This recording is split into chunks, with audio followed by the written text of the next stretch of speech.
Nice, welcome, welcome. Para naman 'to sa mga no contact situation na nakikibalita sa kanilang mga person. So, ngayon titingnan natin ano ang buhay ng person mo ngayon, ano nangyayari sa kanya. Give me the message, anong buhay niya ngayon, nung nawala ka, ano nang nangyayari, update sa kanya. Give me the message, ano nangyayari sa buhay niya ngayon.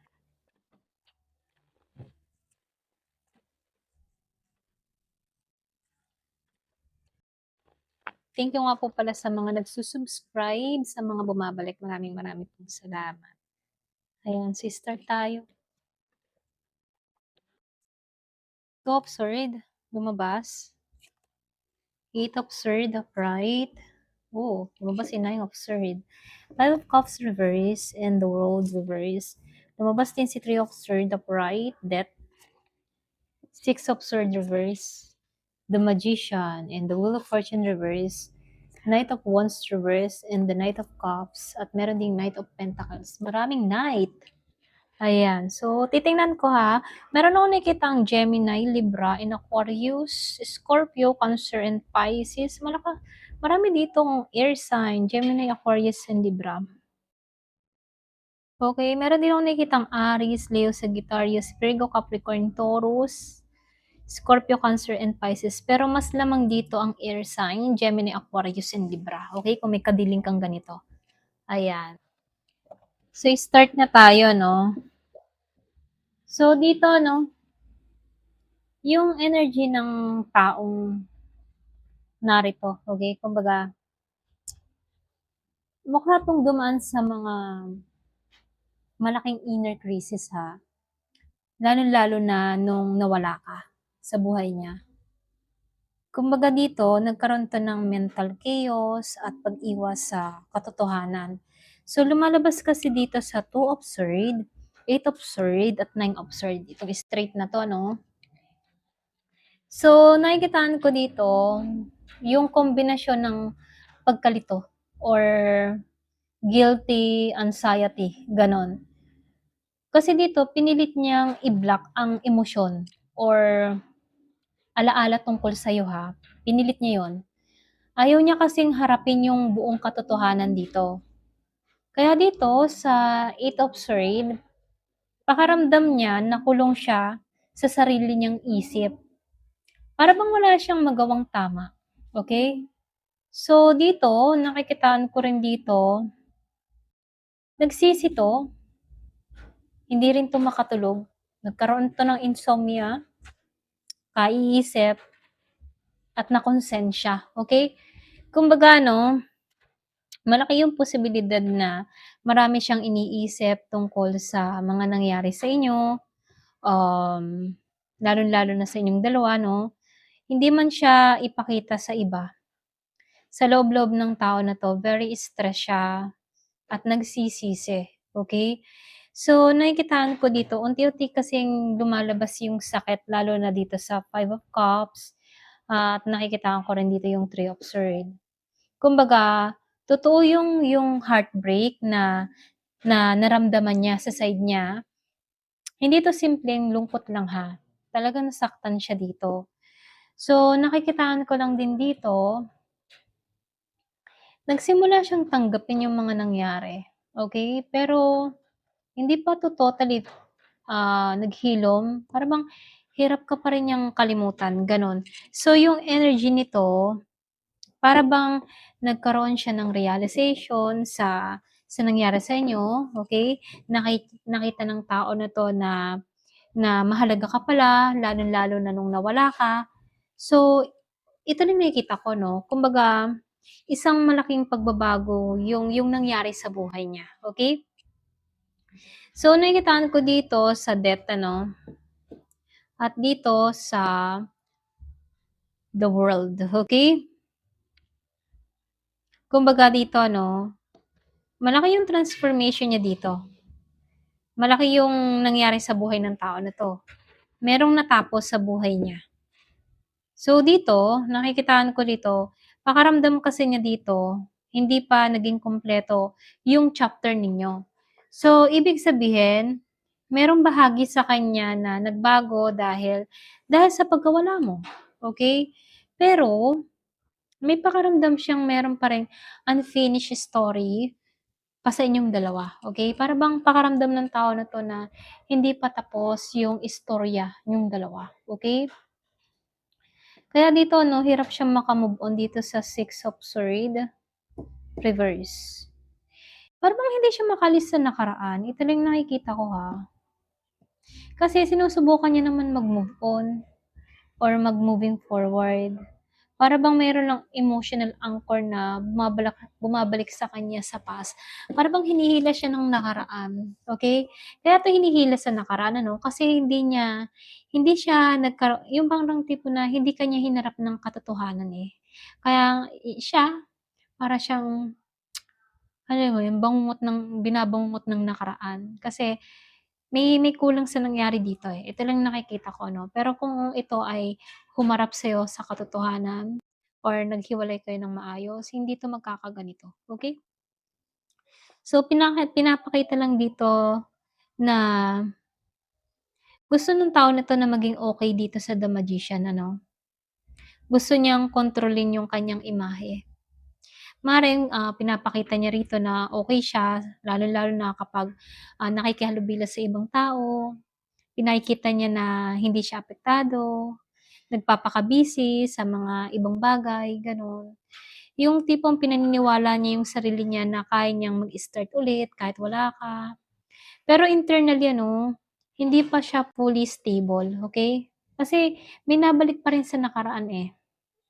Kaya dito pakiramdam niya, naging malas yung takbo ng buhay niya ngayon, okey? Dito sa The Wheel of Fortune reverse ano. Kasi merong mga delay na nangyari sa tao na 'to, puwedeng merong mga bad timing na nangyari din. So, pakiramdam niya hindi pumapabor yung tadhana para sa kanya. So, ibig sabihin maaaring iniisip niya dito na nagbago yung takbo ng buhay niya pagkatapos ng mga nangyari sa inyo, gano'n. Kaya nagkakaroon 'to ng emotional immaturity or pagkawala ng direksyon, okey? So, dito sa Knight of Wands reverse, the Knight of Cups, and the Knight of Pentacles, yung tatlong knights. So, ibig sabihin ano, unstable yung kanyang energy. So, ibig sabihin posible nawalan siya ng motivation, okey? Hindi siya sigurado sa kanyang emosyon, hindi siya makapag-commit sa direksyon ng buhay niya ngayon, ha. May pagka-restless or distracted itong tao na 'to. So, nakikitaan ko dito yung buhay niya ngayon habang wala ka 'no, maraming overthinking at konsensya. So, ibig sabihin may heartbreak na hindi pa niya ganap na nalalampasan. Pakiramdam niya kasi may kulang or unfinished sa connection ninyo. Sinusubukan naman ng tao na 'to na maging okey siya, pero internally lost siya or wala siyang direksyon yung energy niya ngayon. So, nakikitaan ko naman dito 'no, hindi naman ibig sabihin sa araw-araw ka niyang iniisip, pero yung spread kasi dito, alam mo yun, nagpapakita ito na malaki yung naging impact ng pagkawala mo sa emotional, state niya 'no. Talagang iba ka, okey? Kumbaga naapektuhan talaga siya sa'yo, okey? Ayan, ito lang nakikita ko dito. So, tingnan natin. Ini-stalk ka ba niya ngayon? So, tingnan natin kung may nag-i-stalk sa'yo, kung meron bang nag-i-stalk sa'yo, okey? So, kukuha na lang ako ng card, ayan, para mabilis hindi ko na babalasahin, pick-pick na lang tayo 'no, 'yan.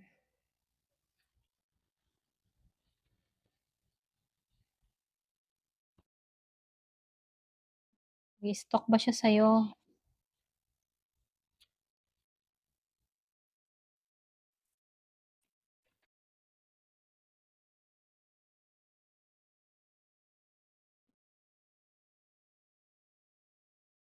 The Fool, lumabas si The Fool.